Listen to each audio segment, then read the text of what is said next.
Welcome back to Go Travel. Today we're going to go to the land of Mickey Mouse. That's right, Disneyland in Anaheim, California. So get your wallet ready because we're headed to the happiest place on earth and you will have fun. Real quick, make sure you're subscribed to the channel for more great videos. I really appreciate your support. All right, so the way I kind of want to break up this the review, if you want to call it, is into 5 categories. Number 1, where to stay. Number 2, what to bring. Number 3, where to go inside of the park. Number 4, things to avoid. And number 5, some of our favorite spots. And of course, I'll give you some tips that we picked up along the way as first timers. Now, a little background. My wife and I took our 2 daughters, age 6 and 4, in October of 2024. The reason we decided on October was we were thinking, October's not going to be as hot. A lot of kids are going to be back in school, so it won't get as crowded. Unfortunately for us, it still hit the mid-90s in mid-October, and it got really crowded towards the end of our trip there. All right, let's get started by where to stay. Now, we booked 3 days at Disneyland, just that side and not including California Adventure. We stayed at the Westin Anaheim, which is located next to the park, but not within it. It's not the closest hotel, and walking to the front entrance of the park takes a solid 15 minutes, depending on how quickly you go. Obviously, we went with kids, so that was about 20 to 25 minutes walking. But it is walkable, so you can save money on renting a car and Uber, although an Uber one-way isn't that expensive. It's about $10 for that one-way trip. I did walk by some of the other options when we were there, like the Holiday Inn Marriott, and of course, the Disneyland Hotel and the Grand California Hotel. Now, the Grand California Hotel is located within the park, so it's really just walking distance, just a few short steps to the entrance. But obviously, you'll have to check prices. It's going to vary depending on the budget. The Westin was nice and clean. It's modern, and it has an outdoor pool that we spent some time in. They also have a rooftop lounge and restaurant where you can watch the fireworks at night that are shooting up from the park. Unfortunately for us, we came in during the Halloween season, and so they didn't have live fireworks. What they did have instead was a light show that's cast over the Fantasyland castle. It's actually the Sleeping Beauty castle, which is the big one in the middle that you'll see all of the photos of. Now, full transparency, we got our flights and hotels paid for thanks to Chase because we have points. I'm going to be doing a video in the future around the best travel credit cards to go with, so stay tuned for that. Now, one of the benefits you get from staying at the Disney Hotel or the Grand California Hotel is early access to the park. Now, the park opens at 8 a.m. It goes up until midnight. I know I was just as surprised, but you get in 30 minutes early, so you can be there at about 7:30 and be, first in line for basically every ride. But I remember when we were looking, the Grand California Hotel was something like $850 per night, which is definitely not within our budget. All right, this one is going to be really important because before going, you never really know what you'll need or what you don't need. So here's my experience with a family, and including my wife and our 2 kids. First, get yourself a travel stroller. They have some for rent at the park, but we already had our own and brought it. So you'll do so much walking, and the kids will be so worn out in the first few hours. There's a lot of places to park within the park itself. Trust me, get a travel stroller. You'll save yourself so much headache. We didn't have any issues with anybody trying to take it either, so it's actually really safe. But just in case, I did put an AirTag in ours. Bring some insulated tumblers with ice and water. You never know where you'll end up at the park, and especially on hot days, it's really important to stay hydrated. There's public water fountains and you can always buy bottled water, but bringing a few large containers just saved us time and a lot of money. Bring some snacks for yourself and the kids, but don't expect to bring all of the food you'll need that day. And let's be real, if you're going with kids, you'll get plenty of nagging to buy you that popcorn or buy you that cotton candy, whatever it is. But don't skimp out. And I think that the restaurant prices here are actually pretty reasonable. I'll have some recommendations a little bit later, but just for reference, we got a hefty portion of fried chicken, mashed potatoes, and mac and cheese for around $20. Now, we're from Seattle. Obviously, food prices are a little bit higher here than in other parts of the country, but $20 for a meal like that seems pretty reasonable. And I was actually surprised that you can basically bring in as much food as you want, but it's going to be a lot to carry. Still, I'd recommend stopping by Target just like we did and grabbing some of the essentials for the trip just to save a few extra bucks. Comfortable shoes. I can't emphasize enough. You're gonna do a ton of walking. So this one is really just a no-brainer, especially for kids and preferably some pairs that they've already broken in.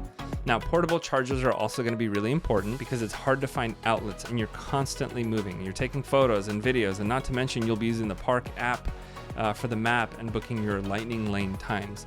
We brought 2 with us and we never ran out of battery. I mean, you can find these basically everywhere these days. And if you want to get things like Mickey Mouse ears, for that photo op, I'd recommend getting those at Amazon before you go, because you'll definitely be overpaying at the park. Now, those are kind of the high level things, really the most important things that we decided to bring. There are other things that people recommend, like portable fans, and I did see a ton of those at the park. So really, it's just kind of up to you.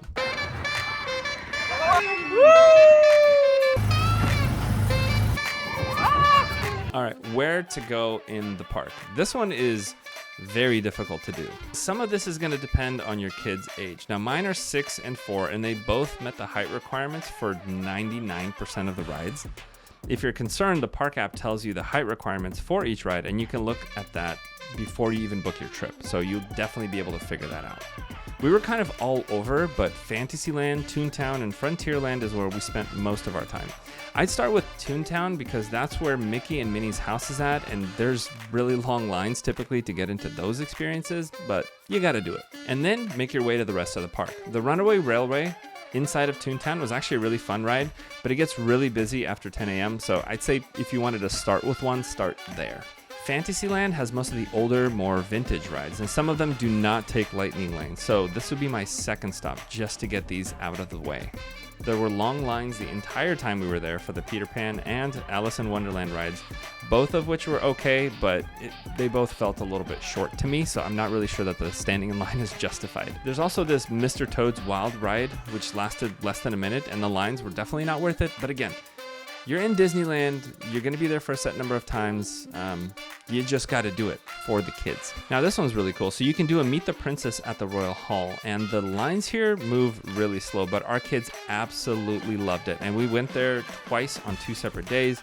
They rotate the characters and there's a line before it even opens at 10 a.m., but I would say this one is absolutely worth it. They have characters show up at random areas at the park, and usually there's a line of adults there, which I don't really get. So for example, Rapunzel made an appearance near the Royal Hall, and immediately there was a line 30 deep with influencers, and meanwhile my kids can't even get into the line because they're waiting to meet the princesses here. So it is what it is. Now, after you spent some time at Fantasyland, I'd move on to the Frontierland, because that's really where some of the cooler rides are. For example, Big Thunder Mountain Railroad was a fun roller coaster, and we went on this one multiple times. There's also the famous Matterhorn bobsled, which is kind of on the side of Fantasyland, but that thing is super bumpy. And even one of the employees told me that if you ever need a back adjustment, that's where you want to go.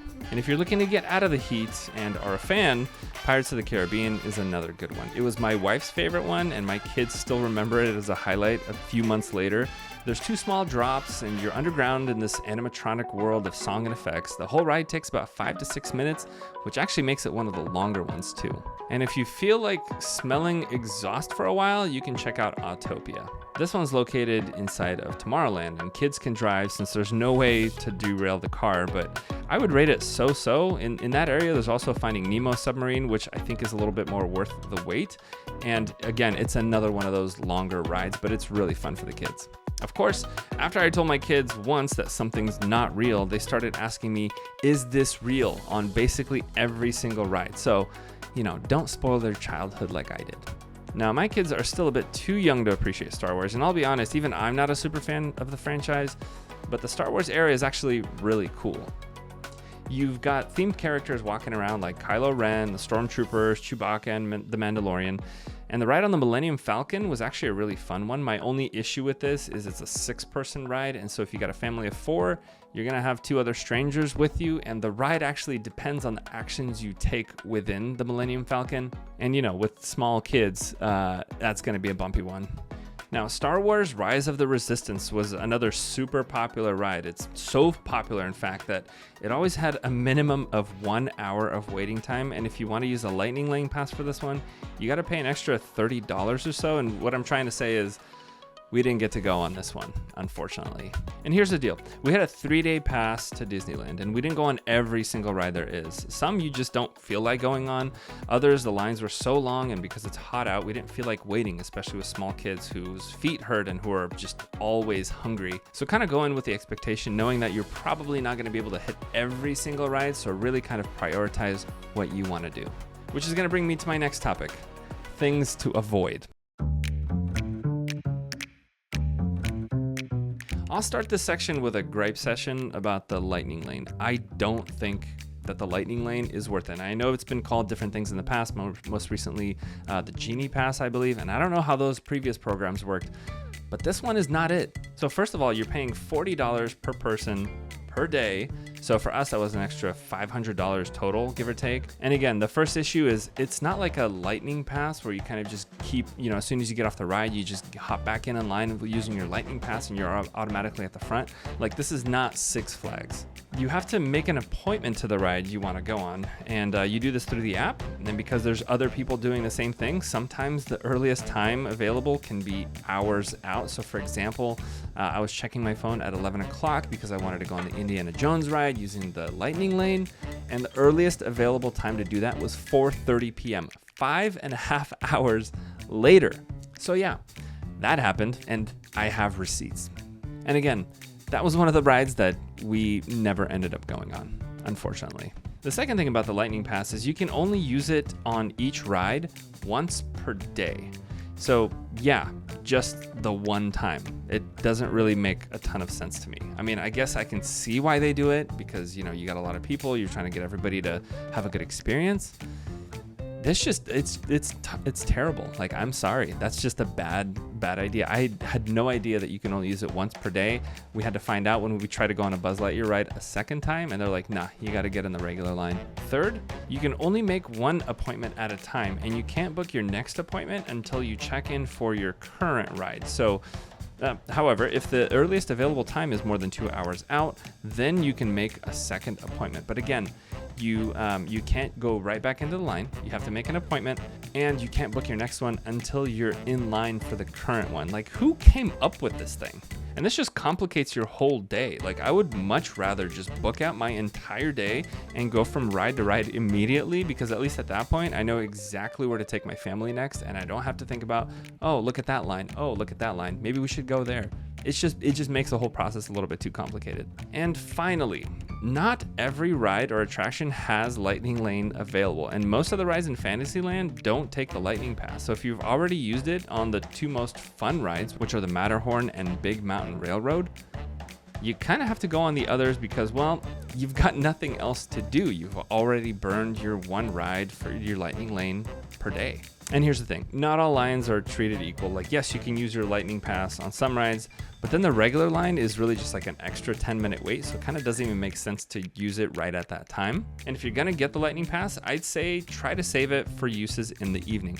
Again, Disneyland is open from 8 a.m. to midnight on most days. But it also gets busier in the evening. So obviously, like, the locals are done with work and the kids are out of school, plus the sun isn't beating down on you. So choose wisely. You get much more crowded in the evening, but you kind of want to do that just like everybody else. I don't know. It makes it really tough, and the Lightning Pass does not help.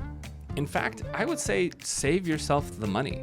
Get to the park when it opens at 8 a.m. and hit the rides that you want to do right away. Now, I made the mistake of booking the Mickey Runaway Railroad early in the morning, only to show up and see that there was no line in the regular entry. So that was kind of a waste. Gripe session over. Lightning Lane, really, that's kind of up to you if you want to spend the extra money. Maybe they'll change the program by then. I think there's enough people who are kind of frustrated with the way they've implemented this. We'll see. Now, another thing to avoid is the tchotchke souvenirs. Now, I see people walking around with these themed cups they paid $20 to $30 for, and I know full well that it'll end up in the trash in like a few days, and it's really just not worth it. You can buy most of the toys and things online these days anyway, and for the same price or cheaper on Amazon, so save yourself the money and the luggage space. Avoid going on rides that are clear across the park. It doesn't look as big on a map, but going from one end of the park to the other can take you like 20 to 25 minutes, so instead plan your day just kind of around the areas. And if you're booking for multiple days, spend one day half the park, the other day in the other half of the park. That'll save you a lot of time and walking going from place to place. And all in all, I definitely don't think I would do another 3-day pass again in the future. Like, we got most of the stuff that we wanted to do done on day 1 and day 2. And by the 3rd day, we were kind of just like worn out, and the kids were starting to get a little bit bored. So 2 days was plenty, and we hit most of the things we wanted to do.